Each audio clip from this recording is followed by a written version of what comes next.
Sveiki dar kartą. Šiandien apie visiems labai aktualią temą, kai kuriems galbūt skaudžią alkoholį. Penktadienis, alaus gimtadienis, šeštadienis, alaus gimtadienis ir visi žinome, kas toliau po jų seka. Žinau pakankamai nemažai žmonių, kurie visą savaitę sportuoja pakankamai protingai, valgo taip pat netragiškai. Ir tada ateina savaitgalis, viskas griūva velniop. Pamenu, kai pats studijavau Čekijoje, niekada neatsisakydavau alkoholio, kol supratau, kaip stipriai jis sumažina mano pastangas sportuoti ir tvarkingai maitintis. Tikiuosi, kad po šio video bent keli iš jūsų supras, kaip stipriai alkoholis kenkia tiek, jei norite mesti svorį, tiek, jei norite padidinti raumeninę masę. Visų pirma, alkoholis nekas kita kaip tuščios kalorijas. Visi tai žinome, 1 gramas alkoholio turi 7 kalorijas.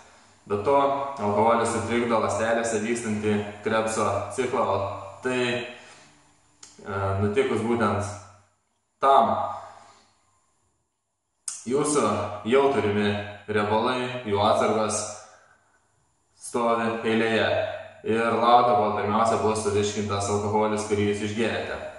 Toliau įvyksta dehidratacija, kai tai vyksta, žinokite, kad tada raumeninė masė vargiai padidės. Dar 2003 metais vienas tyrimas nustatė, kad alkoholis sumažina baltymo sintezę apie 20%, o viename iš šlaunies keturgalvio raumenų net 70%. Nustatė ir dar vieną įdomų dalyką. Suvartojus alkoholio kartu su leucinu, kuris yra viena iš svarbiausių amino rūgščių raumenims augti, baltymo sintezė vėlgi žymiai sumažėja, net ir palyginus su visiškai nevartojusiais nei alkoholio, nei leucino. Šis tyrimas iš esmės paneigė internete, forumuose visur sklandančius gandus ir istorijas, kurios teigia, kad po išgertuvių tiesiog suvartokite leuciną ir tai gali padėti panaikinti alkoholio neigiamą įtaką baltymų sintezei. Taigi, kitą kartą, kai galvosite, kad galima šiek tiek išgerti, nes jūs vartojate papildus ir jie viską sustatys į vietas, viskas bus nuostabu ir gerai, žinokite, kad pinigus už papildus tiesiog metate į balą. Kai alkoholis pristabdo baltymų panaudojimą ir sumažina jų sintezę, sunku ne tik didinti raumeninę masę, bet ir ją tiesiog išlaikyti. O išlaikyti pakankamą baltymų suvartojimo kiekį būtina, nes sumažėjusi raumeninė masė netgi yra siejama su didesniu mirtingumu. Alkoholis be viso to yra didelis testosterono žudikas, tai jau minėjau savo praeitame video apie hormonus, kurį galite pažiūrėti. Taigi, kad iš tikrųjų net ir labai mažas alkoholio kiekis, net mažesnis už leistiną, vairuotojai sumažina testosterono išskyrimą net 9%. Net ir suvartojus vadinamą sveiką alkoholio kiekį, padidėja trigliceridų, kas yra tiesiog mums visiems žinomi riebalai. Taigi, suvartojus bent sveiką alkoholio kiekį, tų trigliceridų koncentracija organizme padidėja. Ką kalbėti, aišku, apie tokius kiekius, kuriuos mes įprastai suvartojame. Ir jo, ne veltui 4 vietoje pagal alkoholio suvartojimą pasaulyje buvome ir jei neklystu jau netgi 1, reiks pasitikrinti.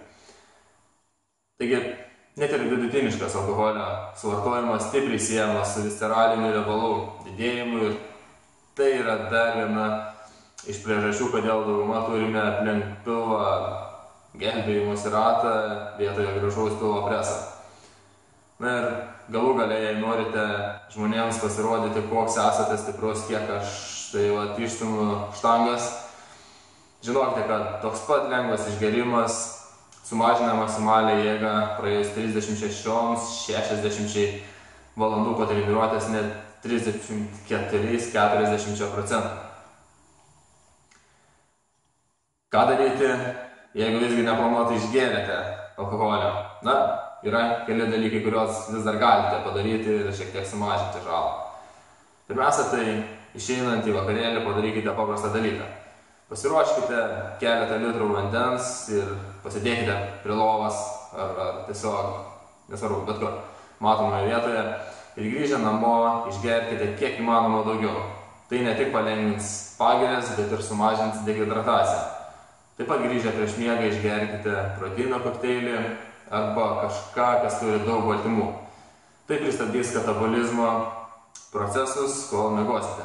Toliau, vėlgi ką galite padaryti, tai atsikėlę išgerkite kalcio ir magnio papildų. Tai padės natūraliai padidinti testosterono lygį po tų įvykusių išgertuvių.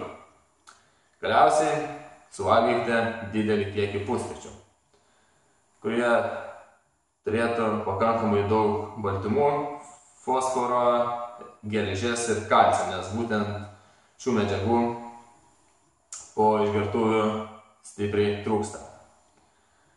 Na, be abejo, alkoholis ir linksmybės yra du sunkiai atsiejami dalykai. Drovuolis, alkoholis paleidžia nuo grandinės, visi žmonės aplink tampa patrauklus ir liesi, suteikia iki tol nematytų šokio judesių. Tačiau viso to kaina, nežinau, man asmeniškai atrodo pakankamai didelė, jeigu prieš tai 4 savaitės sportavote. Aišku, tai nereiškia, kad turėtumėte savaitgalį užsidaryti namuose. Eikite ir linksminkitės, gerkite su saiku ir prisiminkite, kaip tą būtent alkoholio žalą sumažinti. Taigi, šiandien apie alkoholį tiek. Jeigu turite kažkokių klausimų susijusių su sportu, su mityba, bet kuo, rašykite tiesiai į Facebook arba į elektroninį paštą. Dažniausiai pasikartojančius klausimus atsakysiu video, o mažiau pasikartojančius tiesiog asmeninę žinutę. Sėkmės, geros darbingos savaitės, iki.